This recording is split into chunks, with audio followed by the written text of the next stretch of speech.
Joining us for this Sunday edition of The Agenda, my name is Desiree Chauke. Let's start the show.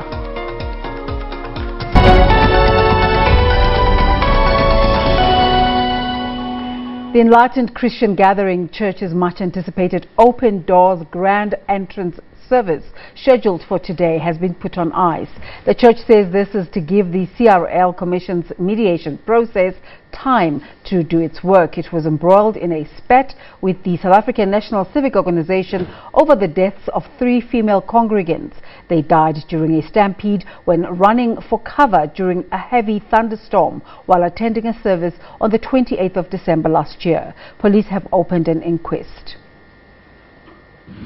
The Tshwane Event Center grounds deserted. It's where the Enlightened Christian Gathering Church holds its services. Its numbers have increased dramatically in 4 years. In December, it made headlines when 3 congregants who were there to attend a service rushed for cover during a heavy thunderstorm. However, it's alleged the church tampered with the scene by removing the bodies without informing the police, a move that has irked the South African National Civic Organisation. It embarked on protest action and called for the church's leader, Prophet Shepherd Bushiri, to pack up and go. But the Religious Practices Watchdog CRL Commission entered the fray. CRL has intervened to say, let's help you make peace with Sanko and the city. So we feel that going back to church might also in a way hamper and cause any hindrance to that process which hasn't been finalized. We will just appreciate if the process can be quickly finalized and dealt with. We need peace between us, Sanko, most importantly the city. Both parties seem to be on the same page. As part of one of our resolutions, we said the bylaws of the city needs to be implemented, but not only within the city of Tshwane, but over the whole country. So that might be the reason why the church currently is keeping their services on hold for now, and we appreciate that to say they are cooperating after our intervention with the CRL Commission.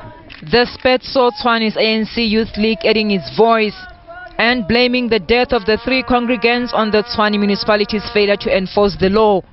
The law allows the city of Tshwane to be able to go there and ensure that there's crowd control, to ensure that when there's large crowds of people gathering, that there's emergency services, to ensure that there's no loss of lives and to guard against anything that can affect life. The city of Tshwane failed, and they failed even when they are a neighbor of that church. The church has suspended its head pastor, Evangelist Fritz Pretorius, pending investigations. It's reported that it attracted over 100,000 people during its 2018 crossover service. The service today would have been the first for this year. But Baloyi says the postponement is also to allow intensive prayers in the midst of attacks unleashed against the church. Meanwhile, there's been mixed reaction to the events that have unfolded. If a person died, you must call the police and the forensic. They will decide what to do. You can't take people to the mortuary. It's not acceptable. He must go back where he's coming from. Where must we go? It's safe for us. I got born again here. I don't see a reason why we must go. You see, even our business here, you see, business is not going well. Just the prophet is not around because of people. Last week, Tshwane Metro issued the church with an order to comply with the city's bylaws. This after an in-local inspection by the city's emergency services found the ECG church to be non-compliant with health and safety regulations.